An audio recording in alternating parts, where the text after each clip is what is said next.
Hi everyone, welcome to my YouTube channel Samia's cooking hub. आज मैं आपको चॉकलेट कैरेमल रोल बनाना सिखा रही हूँ। इसको आप एज अ डिज़र्ट भी सर्व कर सकते हैं और अगर आप इसको अपनी टी ट्रॉली के लिए भी तैयार करेंगे तो एक ज़बरदस्त एडिशन होगी। अगर आप कहीं विज़िट करने जा रहे हैं और उनके लिए इसको तैयार करके लेकर जाएंगे तो वो आपकी एक्सपर्टीज़ से बहुत इम्प्रेस होंगे। तो चलिए शुरू करते हैं आज की रेसिपी।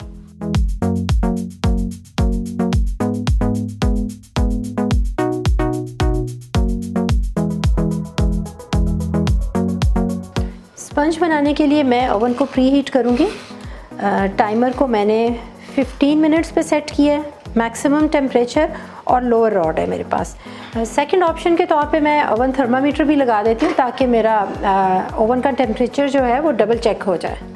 सबसे पहले हम कैरेमल सॉस तैयार करेंगे। पैन के नीचे मैंने फ्लेम ऑन कर दिया हुआ है और अब मैं इसमें 1 कप शुगर डाल रही हूँ। इसको अच्छी तरह से फैला लें। 2 से 3 टेबलस्पून इसमें पानी डाल दें।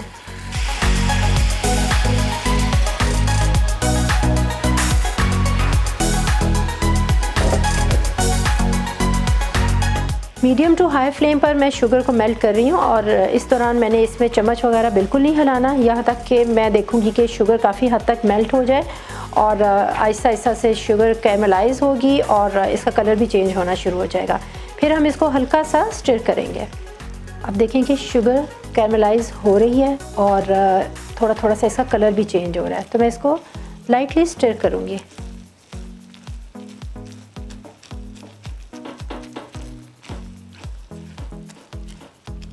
इस स्टेज पे मैंने फ्लेम को बिल्कुल लो कर दिया ताकि पानी बिल्कुल खुश्क ना हो जाए, अदरवाइज़ ये है कि शुगर प्रॉपरली कैरमलाइज नहीं होगी।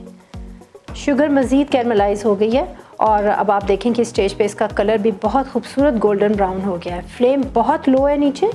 फ्लेम इस स्टेज पर बिल्कुल भी ज़्यादा नहीं तेज़ होना चाहिए, अदरवाइज़ एकदम से शुगर कैरमलाइज भी होगी और साथ ही एकदम से जल भी जाएगी। तो हमने इसका कलर डार्क नहीं होने देना, हमने इसको बहुत खूबसूरत गोल्डन ब्राउन कलर देना है। कॉन्टीन्यूसली मैं इसको स्टिर करती चली जा रही हूँ।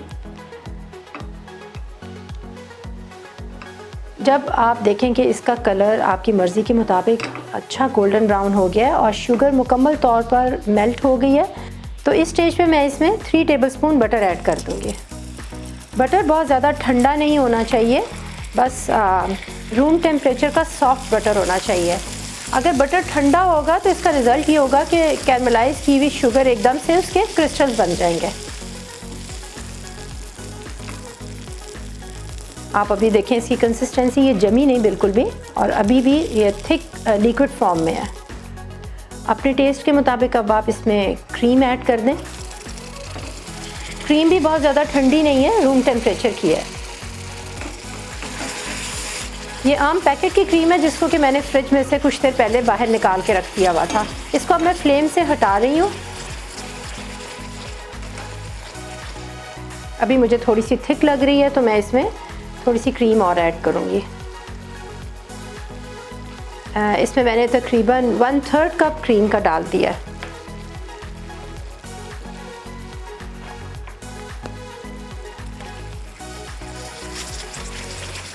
पैन को मैंने फ्लेम से इसलिए हटा दिया कि शुगर का कलर मुझे ज़्यादा ब्राउन नहीं होने देना।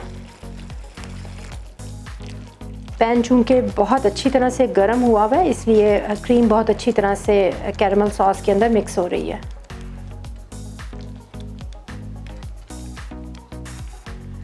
और अब आप इसकी कंसिस्टेंसी देखें, बहुत ज़बरदस्त थिक कंसिस्टेंसी है इसकी। इस स्टेज पे मैं इसको अब ठंडा होने के लिए रख दूँगी।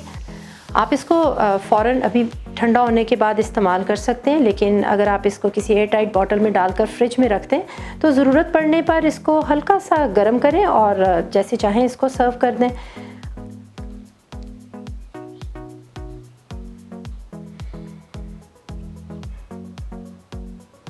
बेकिंग ट्रे लिया है मैंने और इसको मैं हल्का सा ऑयल से ग्रीस कर लेती हूँ। इसके एजेस पे भी लगा दें ताकि किनारों से स्पंज जो है वो चिपके ना। इसके ऊपर अब मैं बटर पेपर रखूँगी।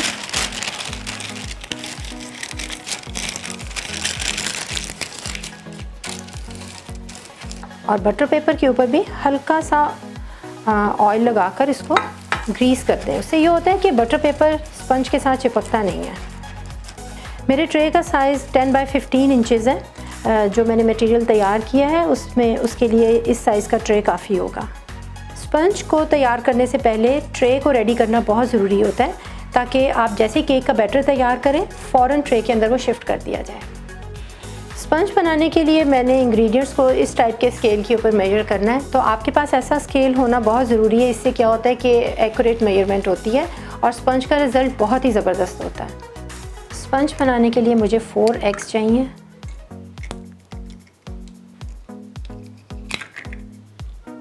जब अंडे आप तोड़कर प्याले में डालें तो चेक कर लें कि अंडे का छिलका बिल्कुल भी बीच में नहीं जाना चाहिए।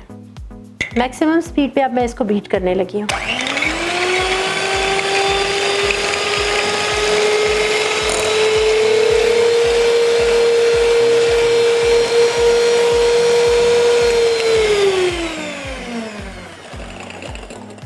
अंडों को मैंने 3 से 4 मिनट बीट कर लिया और अब आप देखेंगे काफ़ी हद तक फ्लफ़ी हो गए हैं। और अब मैंने 100 ग्राम्स कैस्टर शुगर लिए। आप इसकी जगह घर में ग्राइंडर की पीसी हुई चीनी भी इस्तेमाल कर सकते हैं।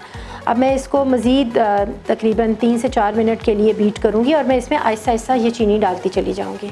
और स्पीड अब भी मेरी मैक्सिमम ही होगी, यानी फुल स्पीड पर मैंने इसको बीट करना है।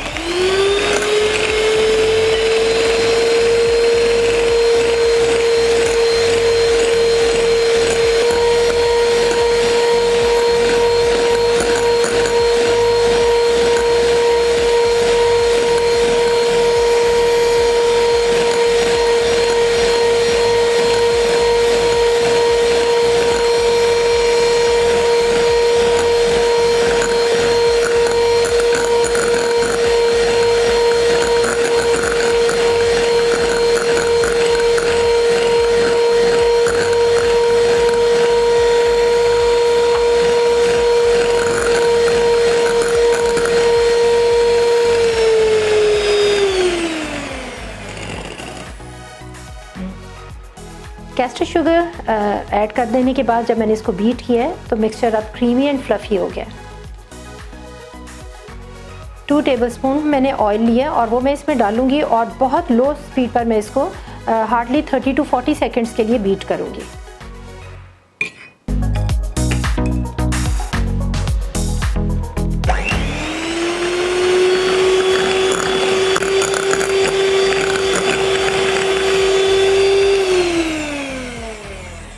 अब एक स्ट्रेनर मैंने लिया और इसमें मैं 80 ग्राम्स मैदा डाल रही हूँ और साथ ही मैं इसमें 2 टेबलस्पून कोको पाउडर ऐड कर रही हूँ। मैदे को छान कर डालने से क्या होता है कि हम इसमें एयर पास करते हैं, जिससे मैदे का ज़रा अलग हो जाता है। इससे केक राइस भी अच्छा करता है और उसका स्पंज भी बहुत अच्छा तैयार होता है।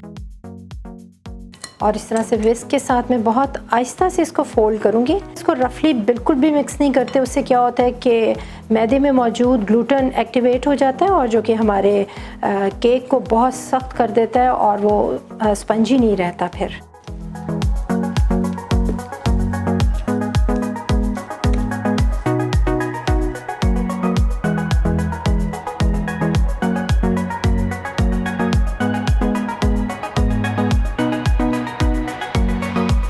बैटर बिल्कुल एक साथ स्प्रेड करें ताकि हर तरफ से स्पंज की थिकनेस सेम हो। बैटर को इसमें शिफ्ट करने के बाद एक आध बार इस तरह से हल्का सा टैप कर दें ताकि एक्स्ट्रा बबल्स वगैरह इसमें से बाहर निकल जाएं। अब मैं इसे प्री हीटेड ओवन में शिफ्ट कर दूंगी। ओवन प्री हीट हो चुका है।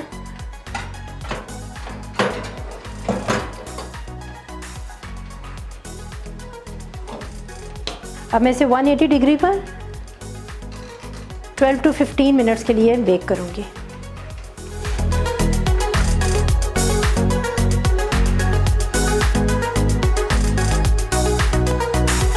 स्क्यूअर से इसको मैं चेक कर रही हूँ, ये मुकम्मल तौर पे बेक हो चुका है।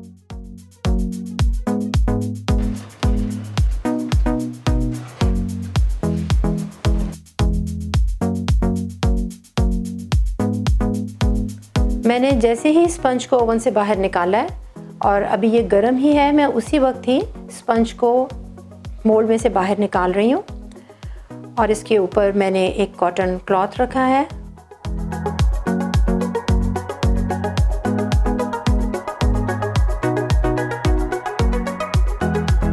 और अब मैं इसका पेपर भी उतार रही हूँ और आप देखें कि ये दोनों साइड से इसका कलर एक ही है, यानी ऊपर से भी और नीचे की साइड से भी इसका कलर सेम है। अब मैंने कॉटन क्लॉथ इसके ऊपर बिछा दिया है और अब मैं इसको रोल करूँगी। स्पंज जब गर्म होता है उसी वक्त इसका रोल करना ज़रूरी होता है, क्योंकि गर्म स्पंज के अंदर लचक होती है और इस टाइम पर जब हम इसको रोल कर देते हैं तो फिर ये टूटता नहीं है। अगर आप इसको स्टफिंग करने के बाद रोल करेंगे तो फिर स्पंज टूट जाएगा। रोल करने के बाद मैं इसको थोड़ी देर के लिए रख दूँगी। इन द मीनवाइल हम क्रीम को व्हिप करेंगे, उतनी देर में केक ठंडा हो जाएगा। एक ऑप्शन ये भी है कि रोल के अंदर स्निकर के पीस काट कर अगर डाल देंगे हम, तो ये आपके चॉकलेट रोल को बहुत ही यूनिक सा फ्लेवर दे देंगे।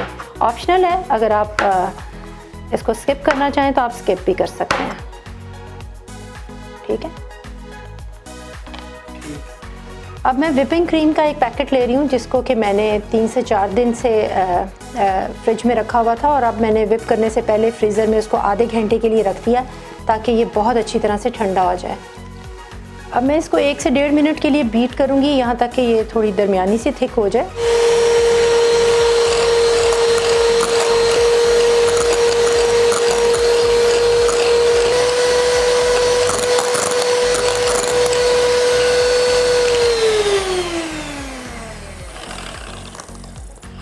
देखिए इसकी हार्ड पीक्स तो नहीं बनी, लेकिन काफ़ी हद तक थिक हो गई है। अब इस स्टेज पे मैं इसमें कैरमल सॉस ऐड करूँगी और कैरमल सॉस की क्वांटिटी इतनी इसमें होनी चाहिए कि जितना आप मीठा पसंद करते हैं। तो आजकल सर्दी काफ़ी ज़्यादा है तो मेरी कैरमल सॉस पड़ी हुई काफ़ी थिक हो गई थी, तो इसे मैंने माइक्रोवेव में 20 सेकेंड्स के लिए रखा है। अब इसकी कंसिस्टेंसी काफ़ी परफेक्ट हो गई है।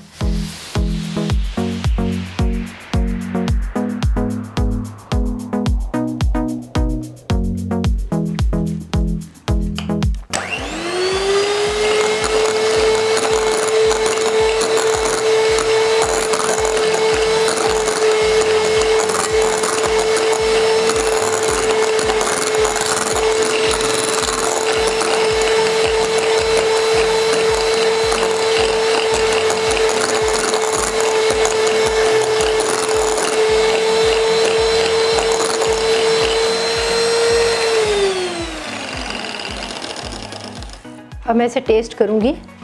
थोड़ी सी कैरमल सॉस मैं इसमें और डालूँगी क्योंकि अभी मीठा मुझे थोड़ा सा कम लग रहा है। ये पोरिंग कंसिस्टेंसी नहीं होनी चाहिए, इसको थिक ही होना चाहिए जैसे अभी आपको नज़र आ रही है।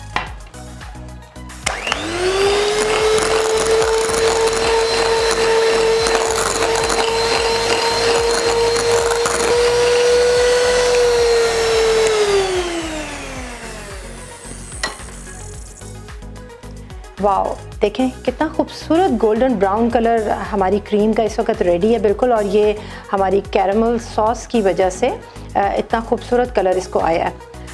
अब हमारी क्रीम बिल्कुल रेडी है और केक के अंदर अब हम इसकी लेयर दे देंगे। अब हमने स्पंज को जो नैपकिन के अंदर अच्छी तरह से रोल करके रखा हुआ था, अब इसको निकाला है और अब मैं इसके अंदर क्रीम की लेयर दे दूँगी।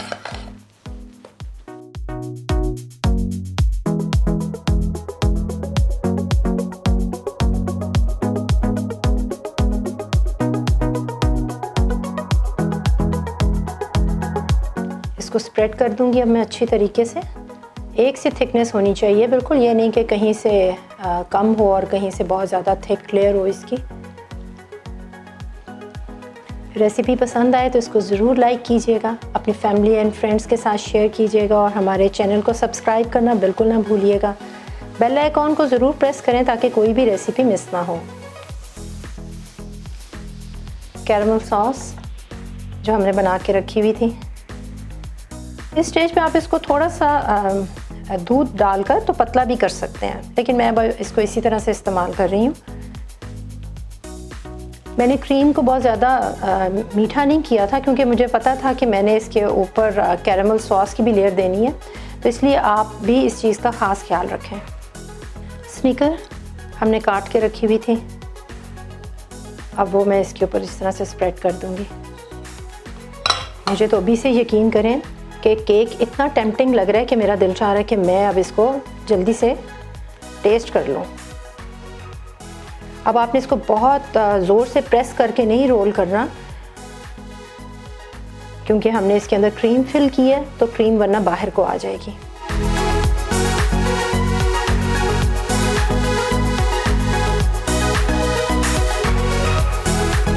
अब इसका जहाँ पे जॉइंट है उसको हम नीचे की साइड पे कर देंगे। अब हम इसे बहुत एहतियात के साथ ग्रिल के ऊपर शिफ्ट कर देंगे।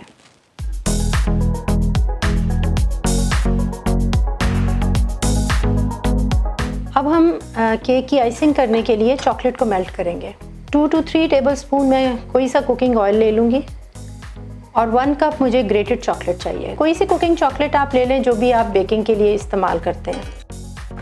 फ्लेम को आपने बहुत लो रखना है, बिल्कुल लो फ्लेम पर आप इसको मेल्ट करेंगे, अदरवाइज़ चॉकलेट जो है वो साथ साथ जलना शुरू हो जाएगी। पैन चूँकि काफ़ी गर्म हो गया हुआ था, इसलिए चॉकलेट को ज़्यादा देर नहीं लगेगी मेल्ट होने में। चूँकि हमने स्निकर को काटा और फिर हमने केक के अंदर उसको भी स्प्रेड किया, इसलिए मैं जो ऊपर चॉकलेट की लेयर दूंगी आइसिंग करने के लिए, उसमें भी मैं थोड़ी सी क्रश्ड पीनट्स डाल दूंगी। ये थोड़ी ज़्यादा लग रही है मुझे, इसलिए मैं कम डाल रही हूँ।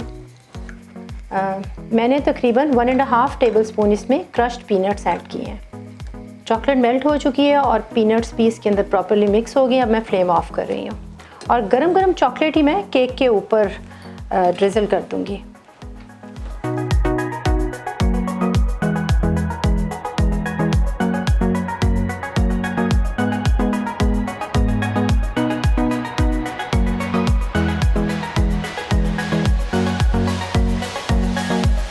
अब थोड़े से क्रश्ड पीनट्स जो मैंने बचा के रखे हुए थे वो मैं इसके ऊपर स्प्रिंकल कर रही हूँ। अभी ये बहुत ही फ्रेश केक है और बड़ी एहतियात के साथ आप इसे जिस डिश में सर्व करना है उसमें शिफ्ट करते हैं।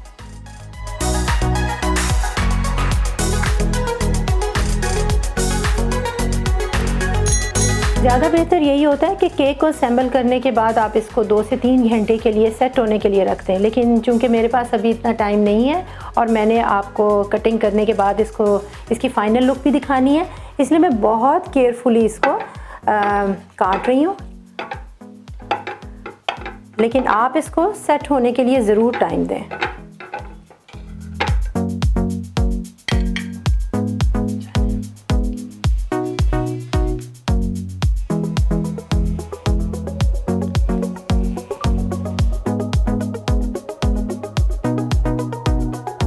बहुत सॉफ्ट और बहुत ही स्पंजी केक है